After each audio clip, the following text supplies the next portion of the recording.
Hi everyone and welcome to The Learning Ladder. I can't believe that we are now on week 30 of our homeschool update. It is insane. 9 weeks left until we break for the holidays. We usually take 6 weeks off, 5 to 6 weeks off over the summer and then back into the new grade. Third grade, I can't believe it is just insane. So how's this month gone? Absolutely fine. We have been dealing with this whole situation. Well, as in my daughter I'm talking about, has been dealing with this whole situation remarkably. She is a trooper. She has just done so well.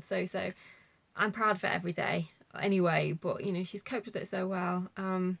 We did venture out one more time this month. We went to the shops again to get a few things, which is normal-ish things to do. We haven't been on any outings or anything yet because they did reduce the lockdown restrictions and that we were allowed to go to we could travel as far as we wanted to. In theory, you weren't allowed overnight stay, so obviously there was a restriction, but you could visit outdoor attractions, so spots of beauty, so for example the beach and the forest and all those kind of things.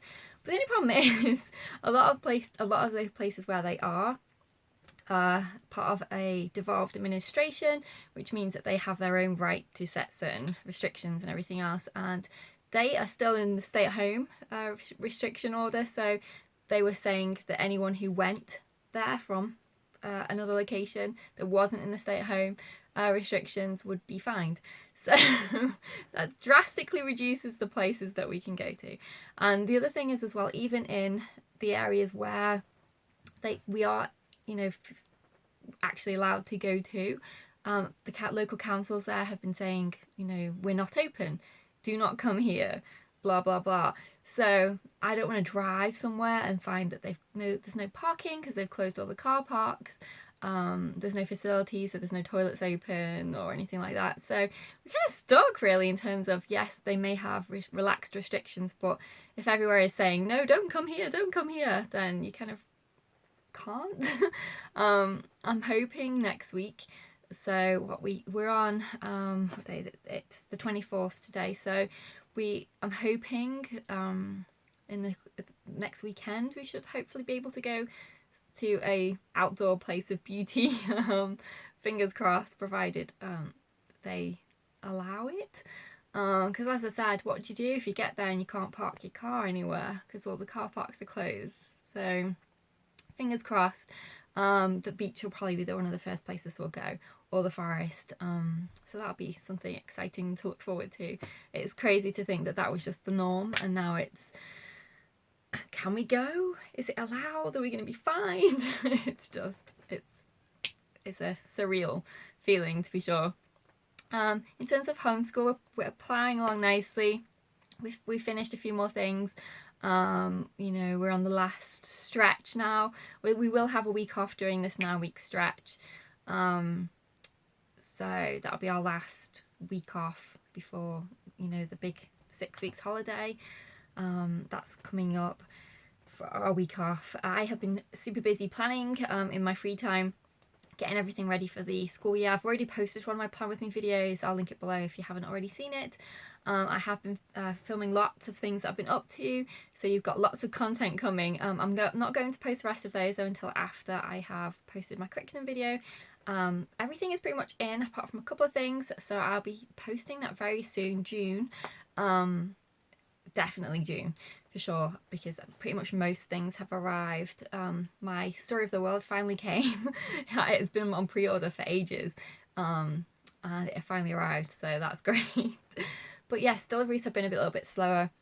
I've noticed though in the last week, since they reduced some of the restrictions, the delivery has got a little bit better from Amazon. So it's because we have Prime, so it should be next day delivery, or within 2 days or so. A couple of items it's like 3 days, but it's been 6 days plus for certain items. But I did note my last delivery came quite quickly for certain items, which is great.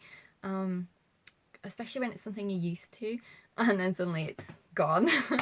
But yes, it's a tricky one because we passed the peak now in terms of the virus and everything else, and we just want to start returning to normal, and they're doing it very slowly, which I understand in a way, but also not in another way, because we have to shield the vulnerable and everything else, but everyone else needs to get back to normal, because if we don't, what's going to happen to everything that's left?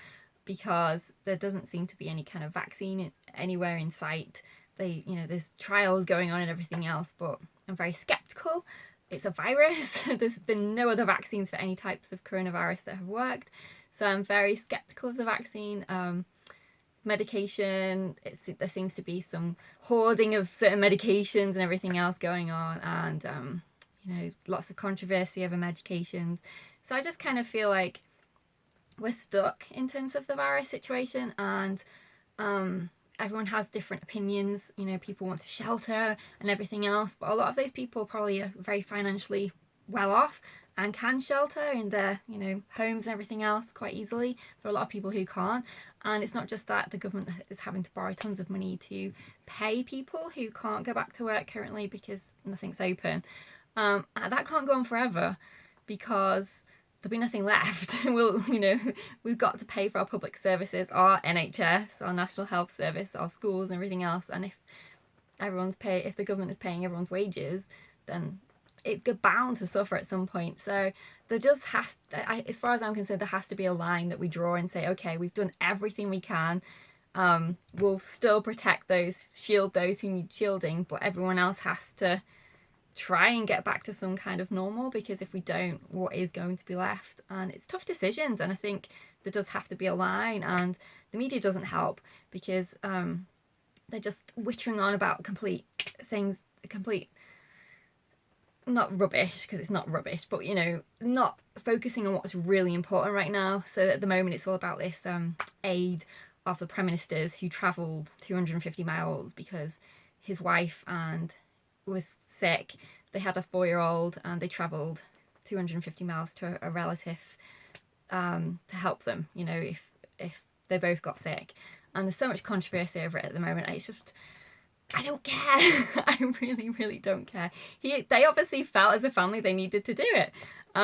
If I had relatives, and the only relatives that I thought were capable, because you may have people closer, but they may not be capable in terms of what you would want for your 4-year-old. And to me, they obviously made a judgment. No one travels 250 miles when they're sick unless they feel they absolutely have to. That must have been a horrible journey. Anyway, so, I don't care. What I care about is when things are going to go back to normal. When can my husband go back to work? That's what I care about. His work said they could come back in June, but not on public transport, but it's a city where he works, so public transport is really important to get into the city. Because we do have a car and we could drive, but car parking charges are astronomical. So in order for him to get back to work, really, he needs to either be able to have free parking, which the company doesn't have any car parks, or to be able to go on public transport. He's fine to go on public transport. He doesn't have issues about it. He's got his mask. He doesn't, he's not worried or anything else. He'll happily go on public transport, but they're not allowing it. He's ready to go back. I'm just hoping either one, they can allow people to go on public transport more, run more trains, I don't know, or offer free parking in cities for the interim period. To me, that makes sound sense, because then a lot of people can drive in their own cars and get their park and everything else. I know it's not great for the environment, but also it's not great for the environment if everything collapses either. So hopefully it would be a short-term thing, and then everyone could get back onto the public transport. I just think that there's a line, and we're pushing up against the line of when you have to say we've done everything we can, shield those who need shielding, but everyone else needs to kind of get back to some normality for the sake of our children, for the sake of the future, because what is going to be left if we don't? It's tough times, tough decisions. We're doing really well as best we can, getting through our year. Kids, I feel sorry for kids that are not getting their education and everything else. That they're fighting about schools going back. It's very sad and tragic, because I know there are a lot of children who aren't getting an education at home, so it's difficult. But as far as we're doing really well in terms of what we can do. We just are I personally will be very, very happy when we can do some more things, you know, go some more places. Hopefully that'll be coming soon. It looks like we won't, well, not looks like, we sure will not be able to go on any overseas holidays this year, which sucks, but we weren't necessarily planning to. I mean, we would have liked to, but I don't think that even if this hadn't happened, it probably wouldn't have been possible this year for budgeting reasons. But we would like to go somewhere in the UK, so I'm hoping that, you know, that will be an option, but we'll see. And yeah, we're just ploughing through. 9 weeks left and then we'll be done. As I said, everything is going on full force behind the scenes for homeschool prep. I'm super excited to share my curriculum with you, my curriculum choices. I always love watching people's curriculum choices this time of year.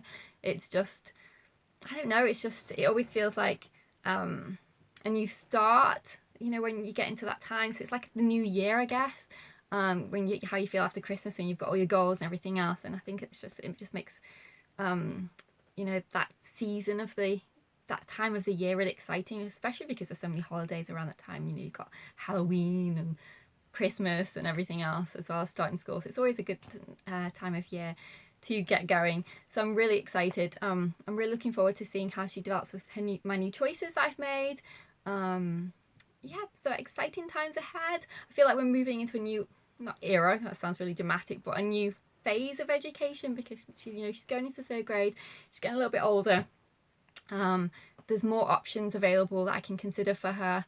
And I'm just so excited to see how she flourishes. You know, the last few years have all been about, you know, the basic, well, not the basic, we've done everything else as well, but, you know, getting her to read, and to love reading, you know, learning all our math skills and everything else. And we've still done all, you know, history and science and everything else, I feel like now that she's really strong in reading, it opens up a lot more avenues of areas that she can develop in, and I can't wait to see how the new year progresses. But let's get through the next 9 weeks, and I think there'll be 2 more updates, so you'll have, depending on, 2 more updates. So you'll have week 34, week 35, depending on, and then I think I'll do either week 38 or just before week 39 and say, you know, we're done. Summer plans, I'm going to keep summer very light in terms of homeschool. I've not noticed, we've been homeschooling from the beginning, and I've never noticed a dramatic loss with her, so that I need to plow loads of stuff into the summer at all. So I don't, especially because of the whole lockdown thing. If things are eased off, we want to be out, we want to be doing stuff, we want to be going places. So I'm not going to pile on too much work. We will do reading, obviously we will do a bit of maths, and we will do some science experiments, you know, fun stuff. But as for like any kind of like in-depth plans for summer, no, we're just going to enjoy ourselves, go places, hopefully, and have fun summer plans. Definitely lots of fun experiments and everything else that she likes to do, and, you know, keeping up on the reading. But we do that anyway. We love our bedtime basket. It's where we do a huge chunk of our reading. I have got a video of my bedtime basket. I'll link it below actually, in case you haven't seen that. That's kind of our evening flow. But yeah, that's everything for this update. Try not to keep it too long, but I always tend to waffle, so I apologise in advance. Anyway, take care, and I'll see you soon. Bye for now.